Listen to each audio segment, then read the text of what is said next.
आज हम लोग कुछ और एनर्जी के बारे में पढ़ेंगे, ठीक है ना। ये भी एनसीईआरटी से एक्स्ट्रा है पर कंपटीशन में आता है। तो सबसे पहले है एक्साइटेशन पोटेंशियल, ठीक है, हेडिंग लिख रहे हैं एक्साइटेशन पोटेंशियल, ठीक है। तो एक्साइटेशन पोटेंशियल किसको बोलते हैं, तो थोड़ा इसको जानेंगे। Energy required to shift, energy required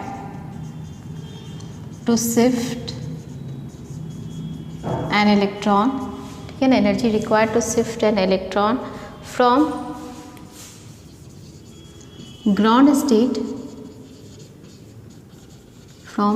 state to any excited state, to any excited state, ठीक है। तो ग्राउंड स्टेट तो बताए थे कि कभी भी ग्राउंड स्टेट 0 नहीं 1 होगा, ठीक। और एनी एक्साइटेड स्टेट है तो हम लोग इसका फर्स्ट एक्साइटेशन पोटेंशियल अगर बात करेंगे तो क्या हो जाएगा फॉर्मूला, फर्स्ट एक्साइटेशन पोटेंशियल। तो फाइनल मेरा क्या हो जाएगा, फर्स्ट एक्साइटेड तो E2 माइनस E1 हो जाएगा। और अगर बोलेंगे कि सेकेंड एक्साइटेशन पोटेंशियल निकालो तो वो क्या हो जाएगा, E3 माइनस E1 हो जाएगा। ग्राउंड स्टेट क्या है, E1। याद रखना ग्राउंड स्टेट कभी भी 0 नहीं होता है, 1 होता है, ठीक है। तो ये फर्स्ट एक्साइटेशन पोटेंशियल और ये सेकेंड एक्साइटेशन पोटेंशियल। अब हम लोग इसे क्वेश्चन कर लेते हैं। चलो क्वेश्चन जरा सा देखना। To calculate second excitation potential of Li2+ in electron volt, ठीक है ना। तो हमको सेकेंड एक्साइटेशन पोटेंशियल निकालना है, किसका निकालना है, Li2+ का निकालना है, ठीक है। तो सेकेंड एक्साइटेशन पोटेंशियल का तो फॉर्मूला ऊपर लिखा ही हुआ है, सेकेंड एक्साइटेशन पोटेंशियल। तो माइनस क्या हो जाएगा 13.6 Z² बाई क्या था N², ठीक है ना। तो Z² तो 3 का Z² क्या हो जाएगा, लिथियम का कितना होता है 3 होता है ना, तो 9 हो गया। और स्टेट कौन सा हो गया 3 है, तो ये भी क्या हो गया 9 हो गया। माइनस फिर क्या करोगे, माइनस 13.6 इंटू तुम्हारा क्या कहते हैं फर्स्ट, तो लिथियम का क्या हो गया 9 और फर्स्ट का क्या हो गया Z² by N², minus minus क्या हो गया प्लस, माइनस 13.6 ये तो हट गया, माइनस माइनस प्लस 13.6 इंटू क्या है 9 बाई क्या है 1। अब इसी को तुम लोग सॉल्व कर लो, इसको सॉल्व कर लोगे तो आंसर तुम्हारा आ जाएगा, आंसर आ जाएगा 108.8 इलेक्ट्रॉन वोल्ट। बोलो क्लियर है ना एक्साइटेशन पोटेंशियल। चलो नेक्स्ट हम लोग पढ़ेंगे सेपरेशन एनर्जी, आंसर है 108.8, ठीक है ना। नेक्स्ट है सेपरेशन एनर्जी। चलो नेक्स्ट क्या बताए, सेपरेशन एनर्जी, ठीक है। तो हम लोग लिख रहे हैं सेपरेशन एनर्जी, सेपरेशन एनर्जी, ठीक। तो इसका डेफिनेशन क्या है, लिखेंगे एनर्जी रिक्वायर्ड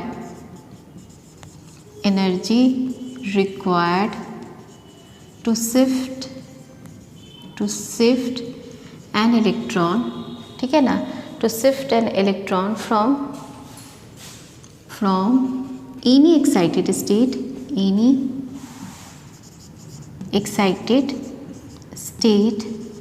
टू इन्फिनिटी, ठीक। मान लो अगर हमको सेपरेशन एनर्जी 1 निकालना है तो क्या हो जाएगा E∞ माइनस क्या हो जाएगा E2 हो जाएगा। सेपरेशन एनर्जी 2 का निकालना है तो क्या हो जाएगा E∞ माइनस E3 हो जाएगा। Any excited state to infinity है, ठीक है। अब क्वेश्चन बनाते हैं। चलो निकालना है सेपरेशन एनर्जी 4 तो क्या हो जाएगा E∞ माइनस क्या हो जाएगा E5। इन्फिनिटी पे एनर्जी क्या होता है 0 माइनस E5 है इलेक्ट्रॉन वोल्ट में, इन इलेक्ट्रॉन वोल्ट, ठीक है ना। तो क्या हो जाएगा माइनस 13.6 लिथियम का Z² बाई क्या हो जाएगा N², Z² 9 है और N² कितना हो जाएगा 25, यही है ना।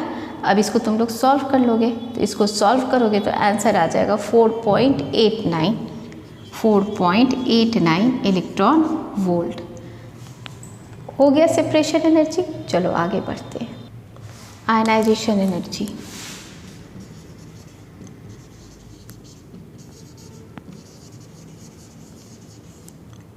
The energy required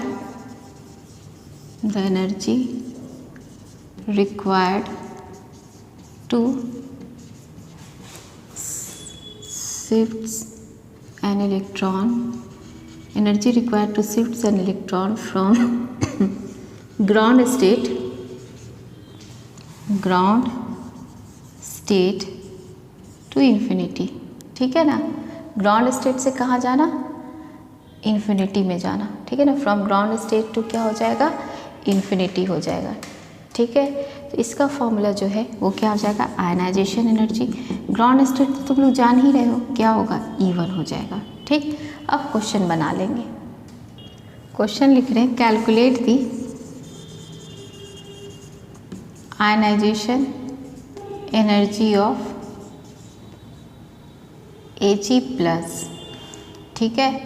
तो देखो, तो आयनाइजेशन एनर्जी E इन्फिनिटी पे तो 0 हो गया, माइनस इलेक्ट्रॉन वोल्ट में निकालना है, इन लिख लेते हैं इलेक्ट्रॉन वोल्ट।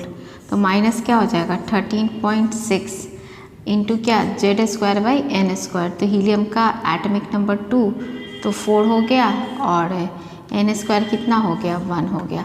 तो इसको सॉल्व कर लेंगे, तो इसको सॉल्व कर लो तो आंसर तुम्हारा आ जाएगा 59.4 इलेक्ट्रॉन वोल्ट, ठीक है।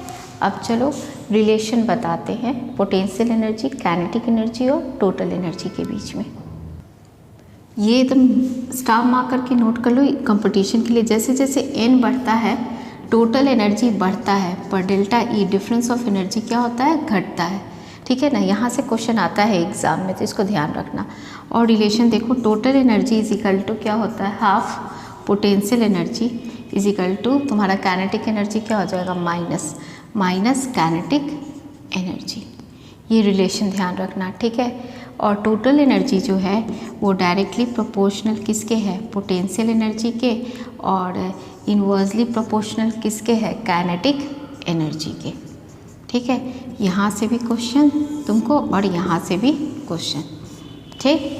अब चलो आगे देखते हैं। एक बहुत इम्पॉर्टेंट टॉपिक है क्वांटाइजेशन, ठीक है ना। तो हेडिंग लिखना है क्वांटाइजेशन, ठीक है ना। Quantisation of energy according to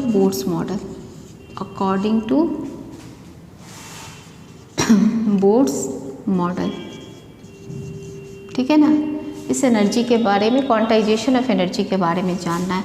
तो देखो, ये रैंप है, यहाँ से अगर कोई बॉल जा रहा है तो यहाँ तक कोई भी वैल्यू कुछ भी कहीं का भी हो जाएगा। ये सीढ़ी है, अगर यहाँ से जा रहा है तो ये वैल्यू क्या है, क्वांटाइज है, ठीक है ना। तो क्वांटाइजेशन का मतलब क्या होता है वो हमको जानना है। तो क्वांटाइजेशन बोलते हैं कि क्वांटाइजेशन जो वर्ड है, तो क्वांटाइजेशन मीन्स दैट क्वांटिटी, ठीक है ना। Quantization means that quantity which cannot vary continuously to have any arbitrary value, मतलब कहीं भी कुछ भी, कहीं का arbitrary value, but discontinuously to have some specific value, ठीक है ना, to have some specific value, ठीक है ना।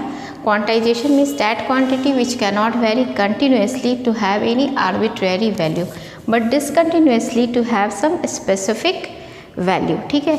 इसका मतलब बोर्ड्स मॉडल के हिसाब से है, अकॉर्डिंग टू, ठीक है ना, according to Bohr's model electron in atom, according to Bohr's model electron in an atom lies, ठीक है ना, उसी ऑर्बिट में लाइज करेगा जिसका angular momentum whole number multiple of h/2 pi होगा, ठीक है ना। Lies only in those orbits whose angular momentum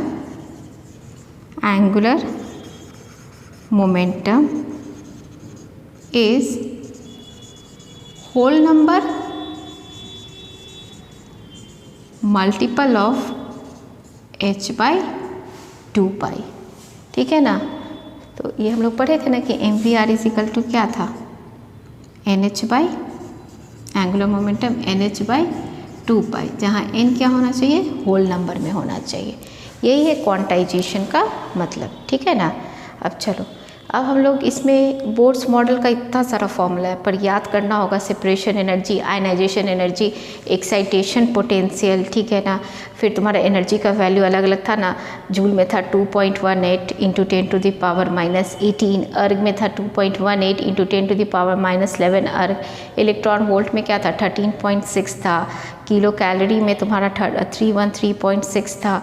ये सारा याद करना पड़ेगा, ठीक है ना। सेपरेशन एनर्जी, एक्साइटेशन पोटेंशियल और क्या है, आयनाइजेशन एनर्जी, ठीक है ना। Total energy, potential energy, kinetic energy, ये सारा को तुम लोग यानी तो एक नोटबुक बना लो एक छोटा सा, जिसमें सारा फॉर्मूला का लिखा हुआ रहना चाहिए, ठीक है।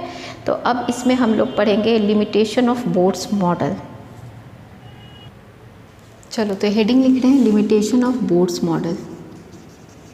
लिमिटेशन ऑफ बोर्ड्स मॉडल, ठीक है ना। क्या क्या बता के नहीं गए थे। First, it does not explain, ठीक है ना, it does not explain spectra of multi, ठीक है ना, multi electron atom, multi electron atom, ठीक। सेकेंड पॉइंट है, जब हाई रिजॉल्विंग पावर का स्पेक्ट्रोस्कोप देखा गया तो हाइड्रोजन एटम में नंबर ऑफ लाइंस के बीच में बहुत सारा फाइन लाइंस भी दिखा, जिसका कोई जानकारी नहीं था इनके थ्योरी में। तो एक और पॉइंट हो जाएगा कि does not explain the fine spectra, it does not explain the fine spectra of hydrogen atom, hydrogen atom. कोई प्रॉब्लम नहीं। चलो next, it does not explain, it does not explain Zeeman effect, Zeeman effect and Stark effect, Stark effect, ठीक है। तो G-man effect क्या और Stark effect क्या है वो जान लेते हैं। तो देखो, जी-मैन इफेक्ट जो है, जी-मैन इफेक्ट बोलते हैं स्प्लिटिंग ऑफ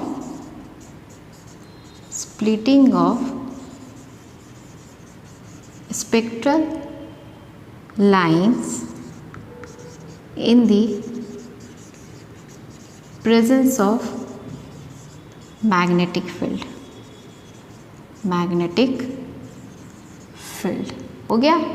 और स्टार्क इफेक्ट, स्टार्क इफेक्ट हो जाएगा splitting of spectral lines in the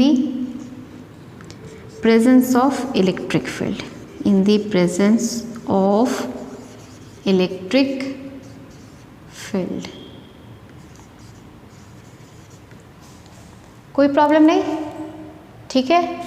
Stark effect और जी-मैन इफेक्ट, स्टार्क इफेक्ट में मैग्नेटिक फील्ड में स्प्लिट कर रहा था स्पेक्ट्रल लाइन, और स्टार्क इफेक्ट में इलेक्ट्रिकल फील्ड में स्प्लिट कर रहा था, ठीक है।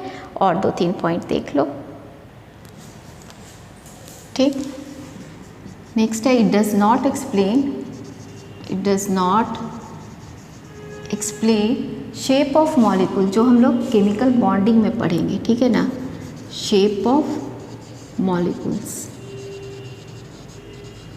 ठीक है। नेक्स्ट है 3 डायमेंशनल व्यू एटम का नहीं बताए थे, ठीक है ना। तो इट डज नॉट एक्सप्लेन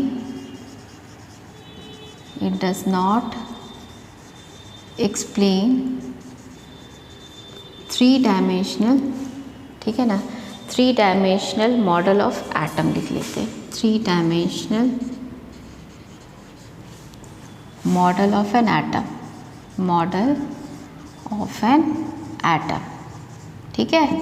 और लास्ट है, it does not explain does not explain D Broglie concept, ठीक है ना, जो अभी पढ़ोगे आगे, D Broglie concept, dual nature के बारे में बताए थे, ड्यूअल नेचर ऑफ मैटर बताए थे, de Broglie concept and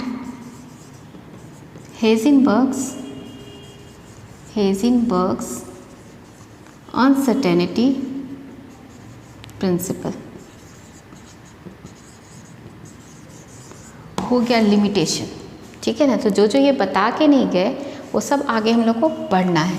shape of molecule chemical bonding में पढ़ोगे, 3 dimensional view of an atom, अभी जस्ट क्वांटम नंबर आगे आएगा, और it does not explain D Broglie concept just आगे पढ़ने जा रहे हैं, और हेज़नबर्ग्स अनसर्टेनिटी प्रिंसिपल पढ़ने जा रहे हैं। तो ये था लिमिटेशन ऑफ बोर्ड्स मॉडल था, ठीक है।